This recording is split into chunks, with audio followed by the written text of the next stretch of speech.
Tom Albany, greaterpitching.com. This is Hunter, 13 years old. All right, Chris, so this is top video here is the last, no, top video is the first day that we met, and the bottom video is the last lesson. So hopefully we will see some interesting changes here and improvements that we can move forward with. Okay, so take him up to his leg lift. This is what he first looked like when he started.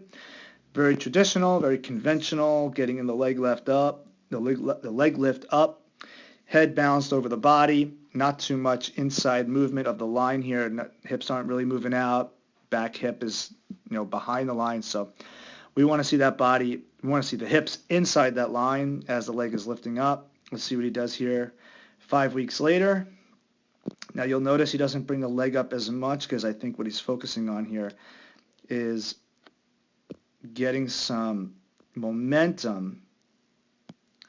So let's see how he does. He gets the leg lift up, and he comes out of the leg lift right about there, starts moving forward. So when he starts moving forward here,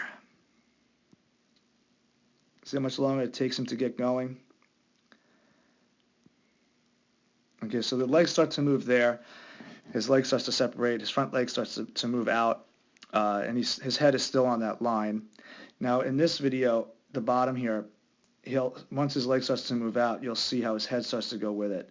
But what he wants to do, what would be ideal, is if he's able to get this leg up right about there, and instead of sinking so much and loading quickly at this point, we want him to get out with the hips as that leg is reaching right there, pushing out, and then getting those hips to move down on an angle like this rather than scooping down and then out. Okay, once you have a change of direction like that, it kind of disrupts the energy, and you have to pretty much start again because you're dropping and then pushing in. So the energy is going in two different directions, going down and then out, rather than down and out at the same time, which would definitely produce more potential power going into front foot because he'll be able to accelerate from there instead of starting again and then pushing. But he does a real nice job here. Let's get him into his leg load.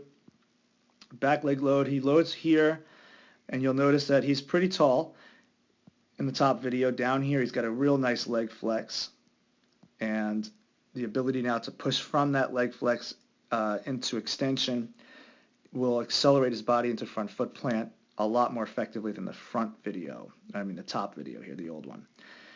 All right, so as we get out into our stride here, just before he drives, let's get him out just before he drives.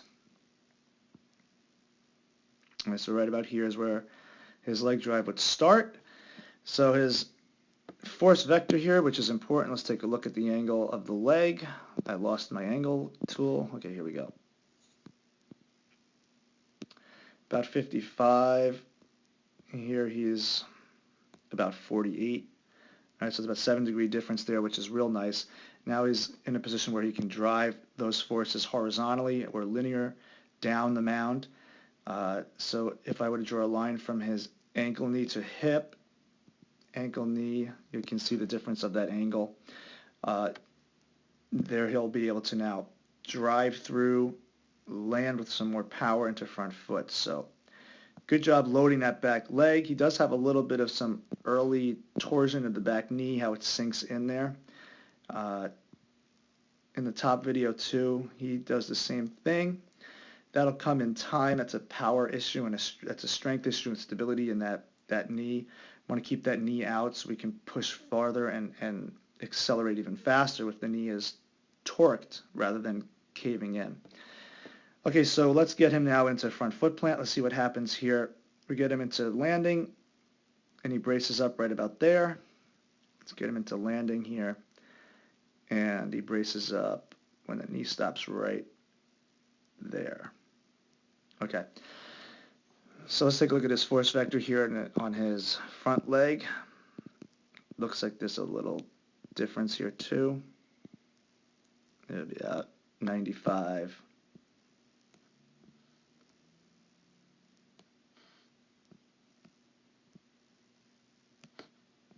And he's at about 101, so 6-degree difference. Nice, because the more angle we have there, the more linear that leg is, the better it is for that force to come through the kinetic chain, up to the knee, up to the hip, and then eventually through the chest. And let's take a look at his hip and shoulder separation as well. So as he gets into front foot plant, I'm looking for that white line, and let's see how he does here. Front foot plant, where he braces up, how much hips are moving, how much hip movement we have here. Okay, so in the top video, you can see that his line in his pants is very obvious here. He has some hip movement, but his shoulder is also riding along with his hips. So the hip is opened, but the chest is open as well, and the shoulder and the shoulder and the hip are kind of moving at the same time. Bottom video, because he was able to get more leg drive from that leg flex, the lower center of gravity pushed him out with more acceleration. Take a look at the difference here in where his throwing arm is, and where his chest is, and where his hip is. So throwing arm is up at about 90 degrees. Top video is already into external rotation, so his hand is already laying back. His chest in the bottom video is closed off more than it is here, so take a look at how much he's rotated up in the top. And his hip, I can see his white line of his shorts, not as much open as it is in the top video, but he's powering better from the bottom video. So he's converting the energy up his system better. Now in the top video, the reason why he's got more hip rotation is because he's more rotational. He didn't drive nearly as much, and you can even tell in the back leg. So if we get him to the point where he lands his front foot right there, he drops down. Look at the angle of his back leg. Look at how bent it is, and look at where that foot is. Back foot is really closed off still on the rubber. Let's see where he is when he touches down here. Just a touchdown. You can tell already in the foot positioning that he's got the heel is further off the rubber, and he's more on an angle, so his heel hasn't even popped up. And let's take a look at his leg angle here. It's kind of getting messy here. Let me clear this out. He's at a 138. What was this one again?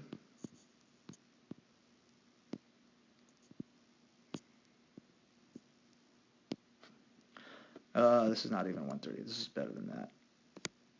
It's probably like a 1. Anyway, yeah, you can see that there's a big difference in the back leg, and you can even tell as well as he's driving out. You see that extension there? When he lands, he just puts down here. He doesn't really get any kind of push off. It just kind of rotates down. You can see the back leg collapse.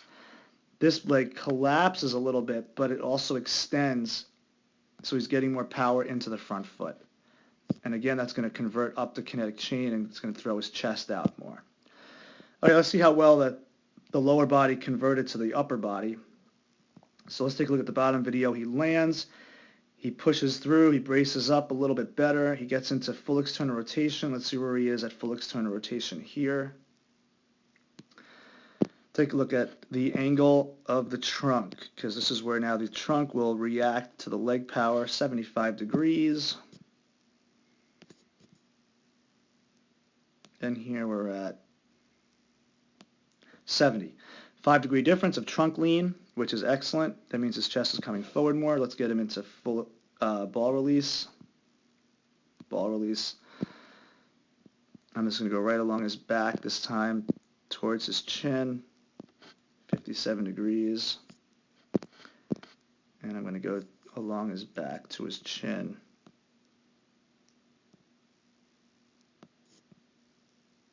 And he's about at 40, maybe he's a little bit lower than 57, maybe 52 to 44, so there's an 8-degree difference there. Really good, really impressive. So when that trunk now is moving forward, more linear, he's not as rotational anymore, so now a lot of that power is directing this way. The more we can get those legs to be angled, the better that trunk will now flex forward towards the target. So again, the top video, you see how tall he is? Look at his center of gravity. Look at how high he is. Let's take a look at the center of gravity real quick. I don't have inches per frame on this system, so I have to go by angles, so just bear with me here. Let's bring him back.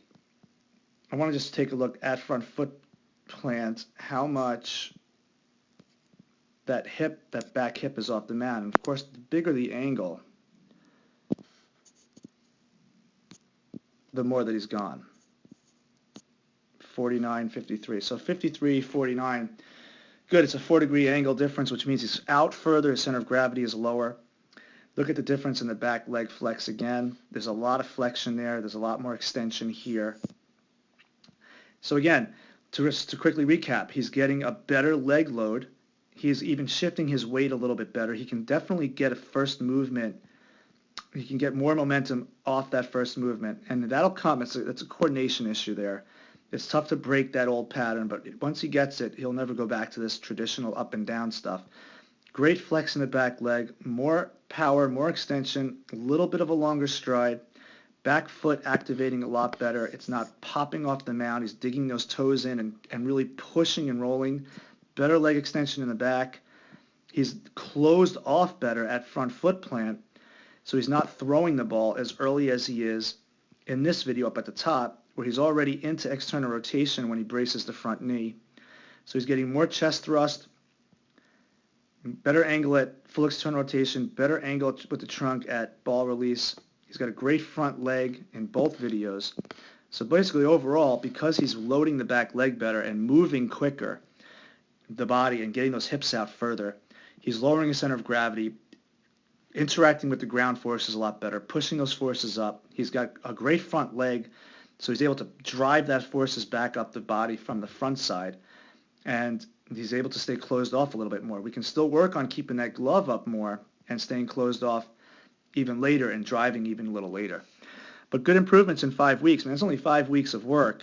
So we'll see how things go. Keep up the good work. Keep doing those conditioning exercises that we've been doing, power moves, and keep working on some of these hip and shoulder separation drills we've been doing. And we'll see a big difference probably in about 5 more weeks.